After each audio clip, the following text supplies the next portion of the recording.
Hello guys, in this video I'm going to show you how to modify your eyes on the Photoshop application. But first I just want to mention, don't forget to subscribe to my channel because at 100,000 subscribers I am going to show you my whole YouTube revenue statistics and growth strategy, how to make money online. Now let's jump into it. First of all, open the application on your phone.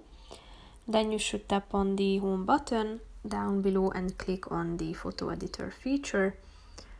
After that you should tap on the picture that you want to edit and then slide to the left side at the bottom of the page and click on the face option.